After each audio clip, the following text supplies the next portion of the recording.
ಬಾಗಲಕೋಟೆಯಲ್ಲಿ ಛತ್ರಪತಿ ಶಿವಾಜಿ ಮಹಾರಾಜರ ಜಯಂತಿ ಆಚರಣೆ ಮೆರವಣಿಗೆ ಸಾಗುವ ವೇಳೆ ಮಸೀದಿ ಕಡೆಯಿಂದ ಕಲ್ಲು ಎಸೆದ ಘಟನೆಯನ್ನು ಖಂಡಿಸಿ ಕಿಡಿಗೇಡಿಗಳ ವಿರುದ್ಧ ಹಿಗ್ಗಾಮುಗ್ಗಾ ತರಾಟೆಗೆ ತೆಗೆದುಕೊಂಡ ಶ್ರೀರಾಮ್ ಸೇನೆ ರಾಜ್ಯಾಧ್ಯಕ್ಷರಾದ ಪ್ರಮೋದ್ ಮುತಾಲಿಕ್ ಮಾತನಾಡಿ ಕಾಂಗ್ರೆಸ್ ಸರ್ಕಾರದ ವಿರುದ್ಧ ಗುಡುಗಿದ್ದಾರೆ. ಬನ್ನಿ ಅವರು ಏನು ಮಾತನಾಡಿದ್ದಾರೆ ಅನ್ನೋದನ್ನ ಕೇಳೋಣ.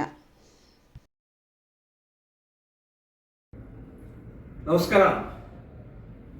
ನಿನ್ನೆ 19ನೇ ತಾರೀಕು ಇಡೀ ದೇಶದಲ್ಲಿ ಛತ್ರಪತಿ ಶಿವಾಜಿ ಮಹಾರಾಜರ ಜಯಂತಿಯ ಆಚರಣೆ ಅತ್ಯಂತ ವಿಜೃಂಭಣೆಯಿಂದ ನಡೆದಿದೆ. ಇದೊಂದು ಹಿಂದೂ ಸಮಾಜಕ್ಕೆ ಪ್ರೇರಕವಾದಂತಹ ಒಂದು ಜಯಂತಿ. ಹಿಂದೂಗಳು ಉಳಿದಿದ್ರೆ, ಹಿಂದೂಸ್ತಾನ ಉಳಿದಿದ್ರೆ ಛತ್ರಪತಿ ಶಿವಾಜಿ ಮಹಾರಾಜರಿಂದ. ಸೊ ಅಂಥ ವೀರ ಧೀರ ಕ್ಷಾತ್ರತ್ವವನ್ನು ಮೂಡಿಸಿದಂತಹ ಛತ್ರಪತಿ ಶಿವಾಜಿಯ ಮೆರವಣಿಗೆ ಮೇಲೆ ಬಾಗಲಕೋಟೆ ನಗರದಲ್ಲಿ ಒಂದು ಮಸೀದಿ ಎದುರುಗಡೆಗೆ ಬಂದ ತಕ್ಷಣ ಕಲ್ಲು ಚಪ್ಪಲಿಯನ್ನು ಎಸೆತಾರೆ ಅಂತಂದ್ರೆ ಇದೊಂದು ಅತ್ಯಂತ ಹೀನವಾದಂಥ ಕೃತ್ಯ. ಈ ದೇಶದ್ರೋಹಿ ಕೃತ್ಯ ಇದು, ಹಿಂದೂ ದ್ರೋಹಿ ಕೃತ್ಯ ಇದು. ಛತ್ರಪತಿ ಶಿವಾಜಿಯ ಮೆರವಣಿಗೆ ಮೇಲೆ ಕಲ್ಲು ಎಸೆದಿದ್ದಲ್ಲ ಇದು. ಹಿಂದೂಗಳ ಮೇಲೆ, ಹಿಂದೂ ಧರ್ಮದ ಮೇಲೆ, ದೇಶದ ಮೇಲೆ ಕಲ್ಲು ಎಸೆದಿದ್ದು ಅಂತ ಅನ್ನೋದು ನೆನಪಿಟ್ಕೊಳ್ಳಿ. ಸೊ ಈ ರೀತಿಯ ಮಾನಸಿಕತೆ ಇದೆ. ಈ ಮಾನಸಿಕತೆಯ ವಿರುದ್ಧ ಹೋರಾಟ ಮಾಡಬೇಕಾಗಿದೆ. ಇವತ್ತು ಕಲ್ಲು ಒಬ್ಬ SP ಅವರ ಮೇಲೆ ಬಿದ್ದಿದೆ, ಪೊಲೀಸ್ ವರಿಷ್ಠ ಅಧಿಕಾರಿಗಳ ಮೇಲೆ ಬಿದ್ದಿದೆ. ಅದೇ ಇನ್ನೊಂದು ಎಲ್ಲೋ ಬಿದ್ದಿತ್ತಂದ್ರೆ ಕಲ್ಲು ಬಿದ್ದಿಲ್ಲ, ಏನೋ ಆಗಿಲ್ಲ ಅಂತನ್ನುವಂಥದ್ದು ರಾಜ್ಯ ಸರ್ಕಾರ ಹೇಳ್ತಾ ಇತ್ತು, ಗೃಹ ಮಂತ್ರಿ ಹೇಳ್ತಾ ಇದ್ರು.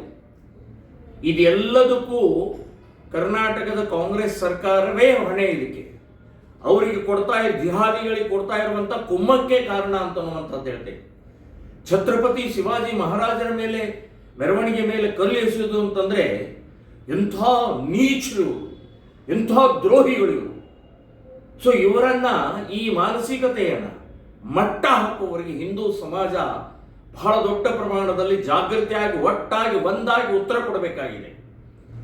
ಈ ಕೈಗಳಿಗೆ, ಕಲ್ಲು ಎಸೆಯುವಂತ ಕೈಗಳಿಗೆ ಬಲ ಕೊಟ್ಟಿದ್ದೇ ಹಿಂದೂ ಸಮಾಜ. ಅವರನ್ನು ಬಹಿಷ್ಕಾರ ಮಾಡುವಂತಹ ಪ್ರಕ್ರಿಯೆ ಮಾಡದೇ ಇರುವಂತಹ ಹಿಂದೂ ಸಮಾಜವೂ ಕೂಡ ಯೋಚನೆ ಮಾಡಬೇಕಾಗಿದೆ. ಸೊ ಛತ್ರಪತಿ ಶಿವಾಜಿಗೆ ಅವಮಾನ ಅಂತಂದ್ರೆ ಹಿಂದೂ ಸಮಾಜಕ್ಕೆ ಅವಮಾನ, ದೇಶಕ್ಕೆ ಅವಮಾನ. ಸೊ ಇದನ್ನ ಇಡೀ ಹಿಂದೂ ಸಮಾಜ ಖಂಡಿಸಲೇಬೇಕು, ವಿರೋಧಿಸಲೇಬೇಕು. ಯಾವ ಜಿಹಾದಿ ಮಾನಸಿಕತೆಯ ಕಲ್ಲೆಸುವಂತಹ ಮಾನಸಿಕತೆಯವರಿಗೆ ಬಹಿಷ್ಕಾರ ಹಾಕಬೇಕು ಅಂತನ್ನುವಂಥದ್ದು ನಾನು ಹೇಳ್ತಾ ಇದ್ದೀನಿ. ಸೊ ಇದು ಅತ್ಯಂತ ಹೀನವಾದಂಥ ಕೃತ್ಯ. ಯಾರು ಮಾಡಿದ್ದಾರೆ ಅವರನ್ನ ಸುಮ್ಮನೆ ಬಿಡಬಾರದು. ಬರೀ ಒಬ್ಬ SP ಮೇಲೆ ಕಲ್ಲು ಎಸೆದಂಥದ್ದಲ್ಲ, ಇದು ಇಡೀ ಹಿಂದೂ ಸಮಾಜಕ್ಕೆ ಅವಮಾನ ಮಾಡಿದಂಥದ್ದು ಅಂತ ಅನ್ನುವಂಥದ್ದು ನಾನು ಹೇಳ್ತಾ ಇದ್ದೀನಿ. ಇದು ಖಂಡನೀಯ, ವಿರೋಧ ಮಾಡುವಂಥದ್ದು ಪ್ರತಿಯೊಬ್ಬರು ಕರ್ತವ್ಯ ಅಂತ ಅನ್ನುವಂಥದ್ದು ನಾನು ಹೇಳ್ತೀನಿ.